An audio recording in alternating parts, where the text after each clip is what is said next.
Hello everyone, আজকের ক্লাসে তোমাদের সকলকে স্বাগত জানাই। আজ আমি বাংলা থেকে সংস্কৃত অনুবাদ কিভাবে করতে হয় আমি বলবো।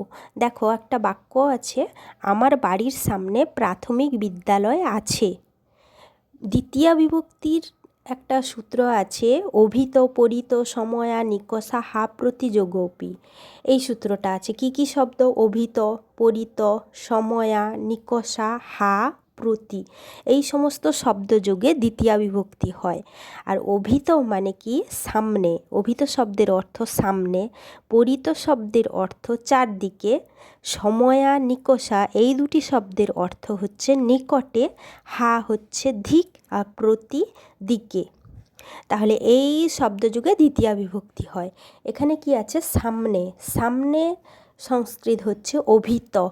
তাহলে আমরা দ্বিতীয় বিভক্তির সূত্রতে পেয়েছি অভিত শব্দযুগে দ্বিতীয়া হবে। তো বাক্যটা করা যাক। আমার। আমার হচ্ছে মম। অসমত শব্দের ষষ্ঠীর একবচনে মম। বাড়ির সামনে।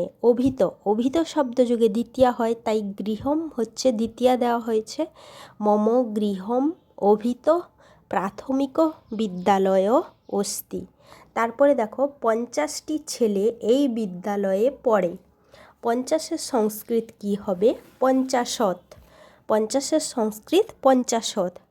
40-এর সংস্কৃত হবে চত্বারিংশত। 30-এর হচ্ছে ত্রিংশত। এই যে ত্রিংশত, চত্বারিংশত, পঞ্চাশত এই সমস্ত শব্দ যখন বিশেষণ হিসাবে ব্যবহৃত হয় তখন এরা এক বচনে ব্যবহৃত হয়, এক বচনে প্রয়োগ হয়ে থাকে। কি বললাম? বিংশতি, ত্রিংশত, চত্বারিংশত, পঞ্চাশত, ষষ্ঠী, সপ্ততি প্রভৃতি সংখ্যাবাচক শব্দগুলি যখন বিশেষণ রূপে প্রয়োগ করা হয় তখন এরা এক বচনে হয়ে থাকে, এক বচনে প্রয়োগ হয়ে থাকে। এখানে আছে কি? পঞ্চাশত, 50টি ছেলে। ছেলে কটা? 50টা। তাহলে এখানে বিশেষণ হিসেবে ব্যবহৃত হয়েছে পঞ্চাশত বালকা। পঞ্চাশতটা এক বচনে, কিন্তু 50টি ছেলে যেহেতু বহুবচন, বালকা বহু বচনে ব্যবহৃত হয়েছে। পঞ্চাশত বালকা অস্মিন বিদ্যালয়ে। এই বিদ্যালয়ে স্থান বোঝাচ্ছে, তাই অস্মিন বিদ্যালয়ে গত্বা মানে গিয়ে, পঠন্তি। বালকা যেহেতু বহুবচন তাই তার ক্রিয়াটাও নিতে হবে বহুবচনের, পঠন্তি। 50 জন বালক এই বিদ্যালয়ে গিয়ে পড়ে। আমার এই ভিডিওটি যদি তোমাদের ভালো লাগে তাহলে আমার চ্যানেলটিকে সাবস্ক্রাইব করবে আর লাইক, শেয়ার, কমেন্ট করে দেবে।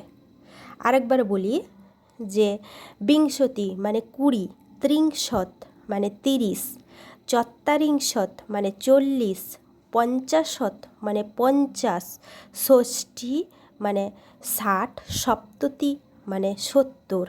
এই যে বিংশতি, ষষ্ঠী, সপ্ততি এই সমস্ত শব্দ মতি শব্দের মতো হবে, কিন্তু ত্রিংশত, চত্বারিংশত এগুলো ভূবৃত্তি